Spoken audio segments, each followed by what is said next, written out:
In the depth of night, when shadows stretch and the land is cloaked in darkness, humans often find themselves haunted by an ancient fear, a fear of the dark. While this fear is something more common in children, who generally grow out of it, I think many of us can still feel a little uneasy in pitch black, especially if we aren't in the comfort of our own homes. It's the fear of not knowing what's out there, but feeling that there is something out there. This primal apprehension, shared by many, can be traced back to the earliest days of human existence. Our ancestors who roamed prehistoric landscapes had to be cautious of the night. We don't really have the best night vision, and that darkness concealed predators. Predators that scared our ancestors so much, we can still feel that fear today. There is probably a variety of creatures to fear, including big cats with big teeth. Humans and saber-tooth cats lived together as recently as 10,000 years ago, all the way back to some of the earliest members of the human lineage, 6.5 to 7.5 million years ago, when Sahelanthropus chadensis lived where Chad is today, along with Macrotus caber, a saber-tooth that rivaled the biggest tigers of today. Even though saber-toothed tigers were with us for most of our history as a species, it is widely accepted that today they are all extinct. However, before we begin the video today, a big thank you to all my patrons for supporting the channel. In 1969, a big game hunter named Christian Loup Noel and his tracker were in the Enedi Plateau, a mountainous region in northeast Chad, when they heard a loud bellowing sound.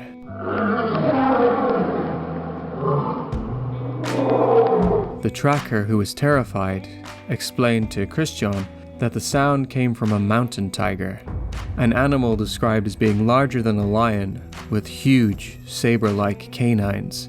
After hearing the roar on the mountain and being understandably a little spooked, the tracker told Christian of a time he had seen one of the tigers back in 1940 when he and his father had shot a horse antelope before seeing it getting taken away by a mountain tiger. To quote what Christian wrote himself, "To convince me, they took me to a rock shelter cave where, according to them, there was a mountain tiger about 30 years ago. We were in 1970. My first tracker, Jamé, affirmed to have seen it with his father during a hunting party in these hills of Malay. He and his father had managed to kill a horse antelope, 300 kilos, so about 660 pounds, and at the time of the skinning, a mountain tiger had emerged from the bush to seize the trophy and had won without apparent effort, in front of both terrified and dumbfounded hunters who had not asked for their rest and had returned empty-handed to the village." Christian, who was probably eager to figure out what kind of animal the mountain tiger was, showed some trackers colored drawings of different cats, tigers, ocelots, cheetahs, snow leopards, cougars, and Smilodon, and they, quote, without any hesitation, referred to the Smilodon as their mountain tiger. He also said that they are excellent hunters for big cats. They have great visual acuity, as well as an extraordinary sense of observation for everything that concerns the wildlife of the bush. They therefore cannot confuse two types of wild animals. According to accounts of various tribes, the tiger is usually larger than a lion with reddish fur and white stripes. It has a short or no tail and very large front canines. It is also said to have short, dog-like ears. The animals allegedly like to keep away from scavengers due to their slow eating habits and prefer to live in the mountains, sometimes in caves. As lions used to exist in the area until 1940, the mountain tigers may have adapted to mountain terrain to avoid competition. It's been theorized that the animals would fill the ecological niche of a bear. Now, we can go back a little further to find some earlier accounts of some saber-toothed cats from what is now South Sudan and Uganda in 1959. This account comes from the book Les Felines encore inconnus d'Afrique, The Still Unknown Felines of Africa, by Bernard Heuvelmans. As many cryptid fans may know, Mr. Heuvelmans is considered one of, if not the, father of cryptozoology. In his book, he records an account from J.K. Jackson. Some workers from the Akoli Hills reported seeing an unknown creature. Some laborers working high in the Akoli Hills, clearing fire lines, came to me with a tale of having seen a large animal, bigger than a lion and very broad. Its head was large, with a pointed muzzle, and a black mouth with long canine teeth. The general color was brownish with vertical yellow-white stripes on its flanks. It left an elongated footprint, the size and shape of that of a small boy, but with claws. The beast was quite unknown to them, and they were very scared about it. Now, while some attribute this to a saber-tooth due to the long canine teeth, some aspects of the description don't really match up just right.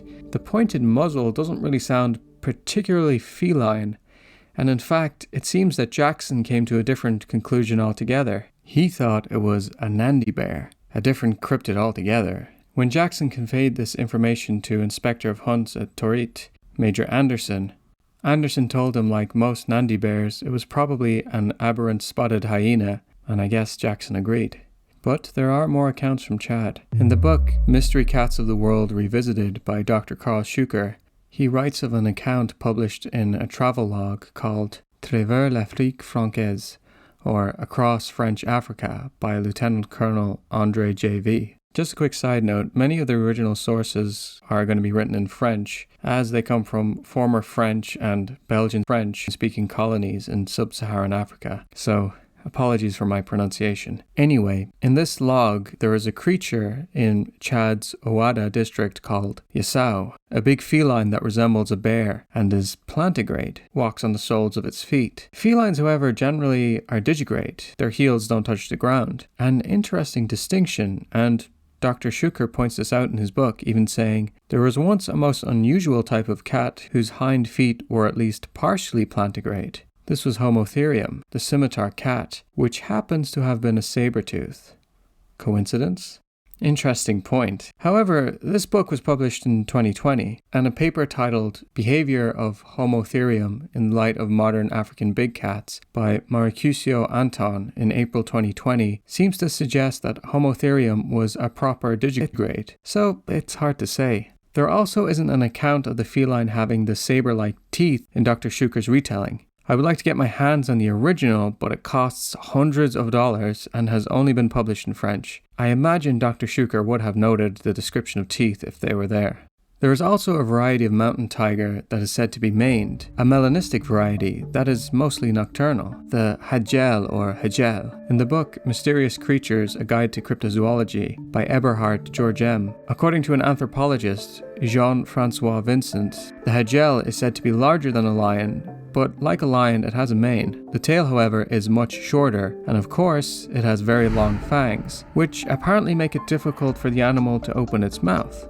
Due to this, the Hagel is said to only tackle small prey and to eat very slowly. It has very few offspring and apparently lives in layers in the mountains near Temke. Now, multiple people told Vincent that they had seen the Hagel. They said, quote, "We are scared when we meet him because of his great size, and yet he is less dangerous than a lion because of the time he takes to open his mouth," which is an interesting piece of information. It takes a long time to open its mouth. In the 19th century, paleontologists like Richard Owen and Edward Drinker Cope suggested that Smilodon used those big teeth to cut through the tough and often armored hides of giant sloths and huge armadillos. However, it seems that saber teeth on Smilodon were somewhat fragile. Specimens of Smilodon from the La Brea Asphalt and other sites bear broken fangs.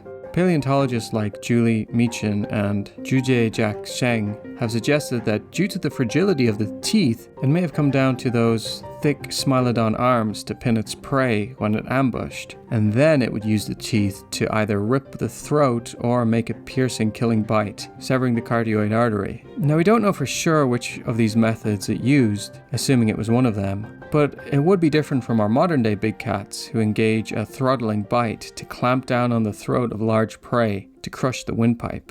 Now, going back to the Hagel, I don't know if this exactly accounts for a slower bite per se, but if it exists and is similar to other saber-tooths from the past, it would have to be a lot more methodical with its bite. Perhaps that means it would have to be slower? However, wouldn't that also mean it would need to rely on ambushing its prey and having the ability to pin them down with incredible strength? Two things that I would imagine would make this predatory animal pretty terrifying. Returning again to Mr. Heuvelmann's The Still Unknown Felines of Africa, he speculates that these mountain tigers had taken to the montane habitat again to avoid competition with big cats. That said, there are other accounts of saber-tooth cats in other areas of Chad and the Caor, such as the lower wetlands.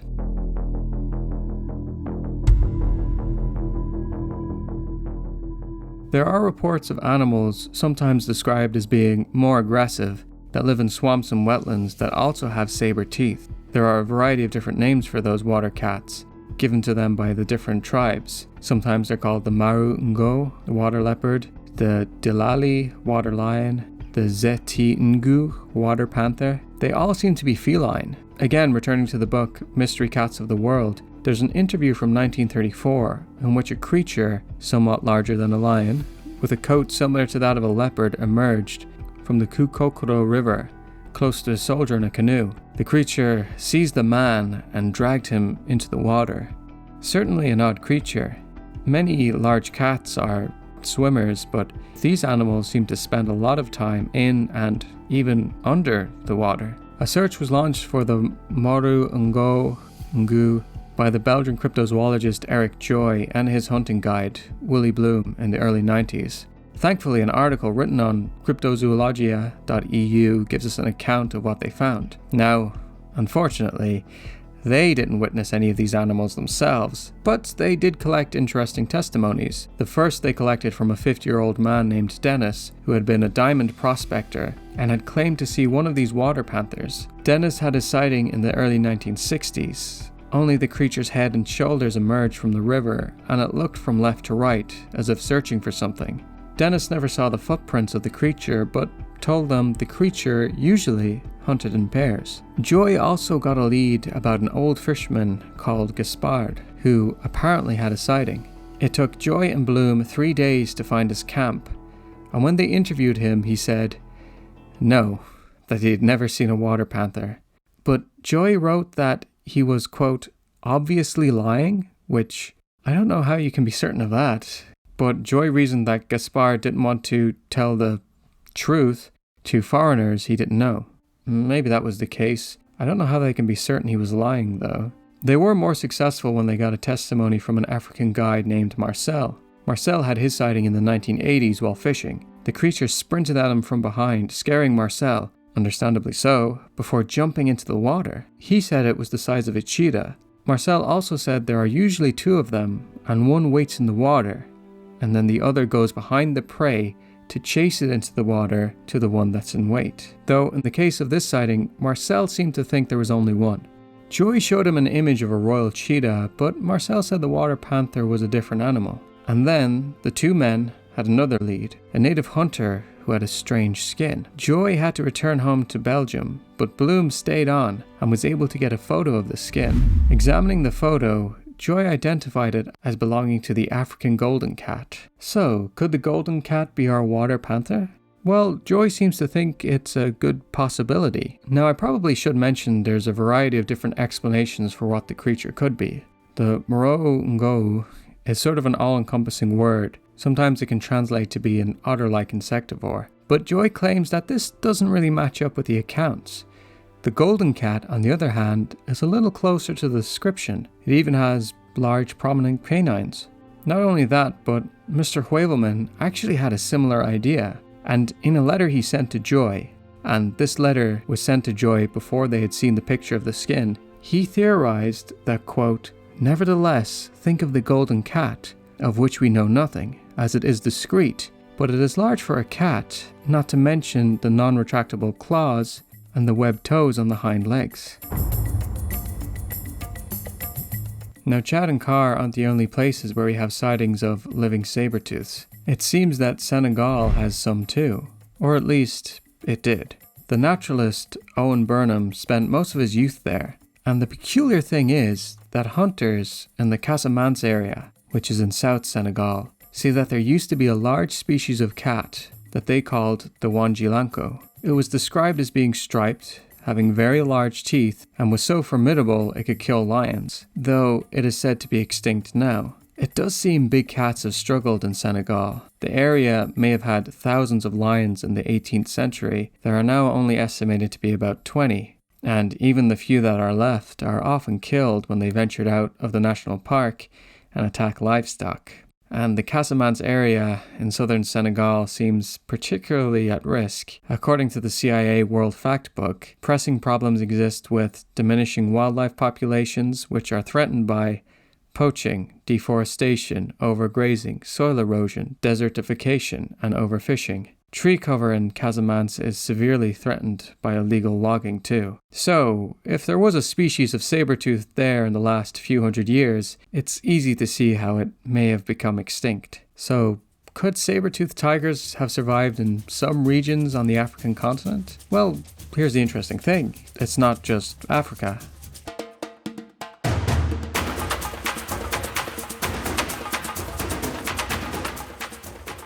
When you start looking for reports of living saber-toothed cats, you start to get accounts from around the world.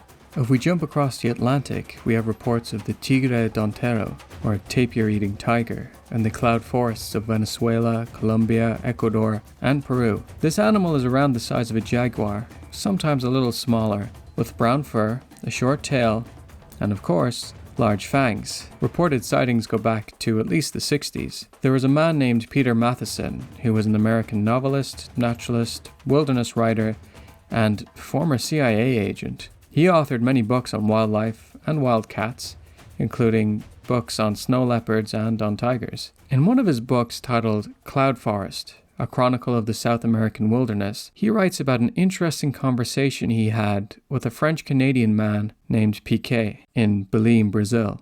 Belém is sometimes referred to as the gateway to the Amazon. Now, Piquet had already been on the continent for 3 years and was traveling alone and on foot. He carried everything he had with him: the clothes on his back, a jackknife, a safety razor with a sawed-off handle that fit into a small wood matchbox, a waterproof packet containing his passport, billfold, and a set of worn maps on which he traced his journeys through South America. Piquet was certainly a character. When Matheson met him, he was weak with recurrent malaria and broke. Now, as interesting as Piquet was, let's skip ahead a bit to the part that interests us, where the two men discussed dangerous animals. Apparently, Piquet thought most animals weren't particularly dangerous unless provoked, though he did describe a, quote, rare striped cat, not quite so large as a jaguar and very timid, which possessed of 2 very large, protruding teeth. This animal, he said, occurs in the mountain jungles of Colombia and Ecuador, and he glimpsed it once himself. So what did naturalist Peter Matheson make of this? Well, he wrote, let's suppose I exulted that the saber-toothed tiger, like the cougar, had long ago established itself here in a smaller subspecies, and thus survived the Ice Age extinction of its North American ancestor. What are the llama, vicuna, and the guanaco after all but living descendants of cameloid animals, which became extinct on the northern continent? For one wild moment, propped up by my own zoological jargon, I teetered on the brink of a great discovery. I believe Piquet was sincere in his account, however, mistaken. Now, in the 1970s, apparently a large felid weighing 160 pounds, so about 73 kilos, was shot in Paraguay, and this was around 1975. The cat was referred to as a mutant jaguar. However, supposedly, a zoologist named Juan Acavar examined the corpse and discovered the animal had fangs that were 12 inches long, or 30 centimeters. And apparently, this biologist suggested that the creature may have been a Smilodon. According to the story, though, the authorities went with the mutant jaguar explanation as to not alarm the locals. Now, I am referring to this as a story, as there doesn't seem to be much, if any, evidence that this ever happened. Carl Schuker has tried to find evidence surrounding the event, but, quote, sadly, all my attempts to trace Juan Acavar, the whereabouts of the specimen itself, and any corroborating information to ascertain whether this incident really did happen in the first place have so far met with failure. Now, if you're like me, you're probably craving some physical evidence at this point. So what have we got? Well, in 2014, 2 skulls from the Peruvian Amazon were examined by Darren Naish and Peter Hawking. The skulls didn't have the protruding saber teeth, but there is speculation that only the males of the species have the big canines, or something. However, the skulls did differ in other ways, one being far narrower than a jaguar skull, and the other much more robust. So, what did the studies reveal? Well, in the paper, Mystery Big Cats and the Peruvian Amazon Morphometrics Solve a Cryptozoological Mystery, It states, "We took 36 cranial and 13 mandibular measurements and added them to a database incorporating nearly 300 specimens of over 30 felid species. Linear discriminant analysis resolved both specimens as part of Panthera onca, which is the scientific name for a jaguar, with high probabilities for cranial and mandibular datasets. Furthermore, the specimens exhibit characteristics typical of jaguars." I should note, however, that in his book, Mr. Schuker points out there is no absolute confirmation that these two skulls actually did originate from a speckled tiger and a striped tiger. We're going to move away from South America for a moment and look instead at China.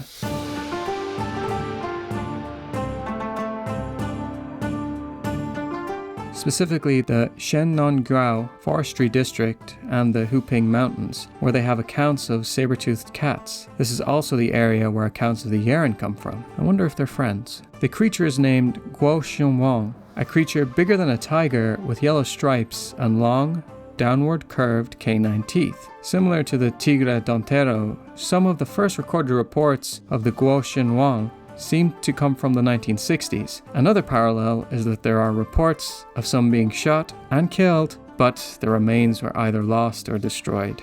It's theorized as being a subspecies of Siberian tiger, with an odd adaptation, I guess, or even Dinofelis cristata, though Dinofelis cristata was more leopard-sized than tiger-sized. And finally, even the United States and Mexico have had sightings. Specifically northern Mexico up to Arizona and New Mexico. In 1913, a museum curator named Joe Taylor stated that 2 saber-toothed cats were shot by US cavalrymen in Arizona. There's also a pretty wild story from 1929 of a Bronco businessman, Colonel R.B. Pearson, who apparently drove around with a saber-toothed cat caged up in the back of his truck.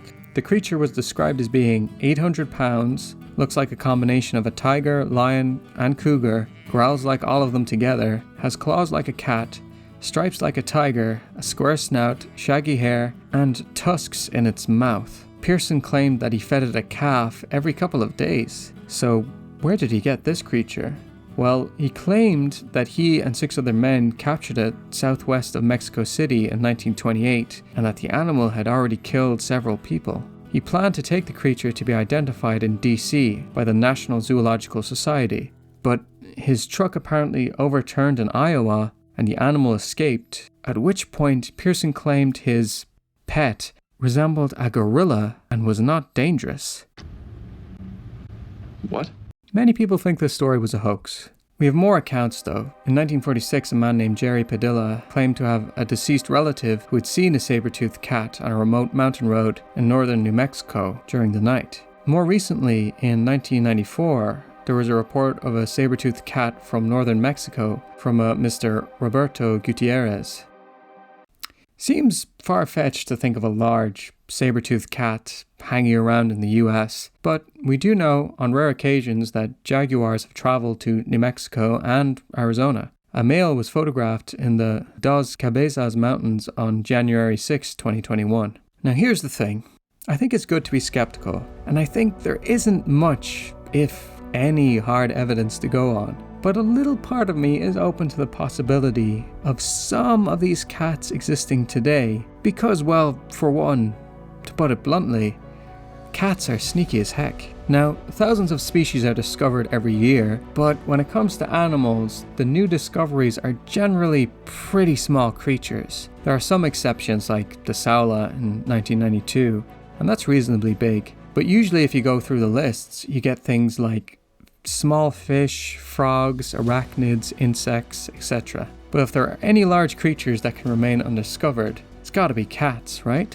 Cats are champions at remaining undetected. In 2017, sand kittens were photographed for the first time in their wild African range. The Iriomote cat was thought to not be a real species, despite sightings, until it was proven to exist in the 1960s. Pretty impressive considering the island it lives on, Iriomote, is only 290 square kilometers or 112 square miles. I myself even went to the island to look for the cat a couple of years ago.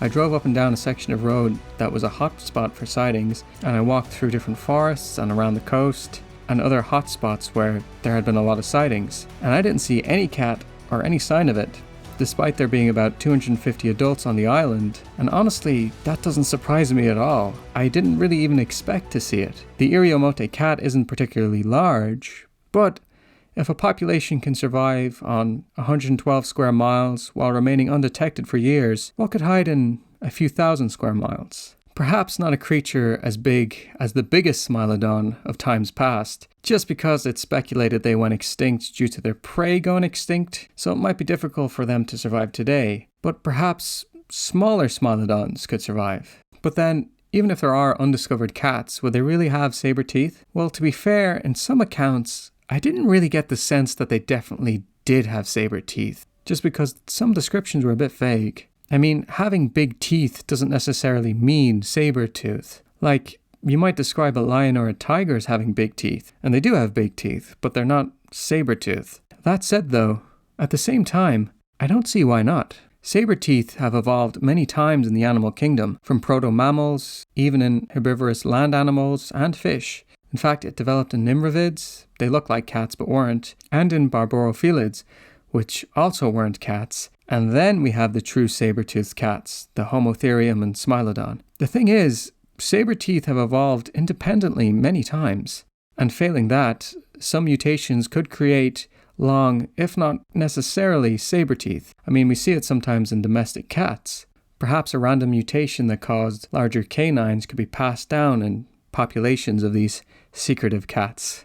Now, to be clear, I am still skeptical and cautious about claims, but at the same time, a little bit hopeful. In conclusion, let me leave you with this. Alan Turner, a paleontologist specializing in felines and mammals, and author of The Big Cats and Their Fossil Relatives, argues that extinctions do not happen randomly, nor are they caused by evolutionary failures to adapt, and believes that some animal groups have disappeared simply in response to relatively short-term circumstantial changes. He believes that saber-toothed felines, as well as other prehistoric species, could survive today if they were in a suitable environment.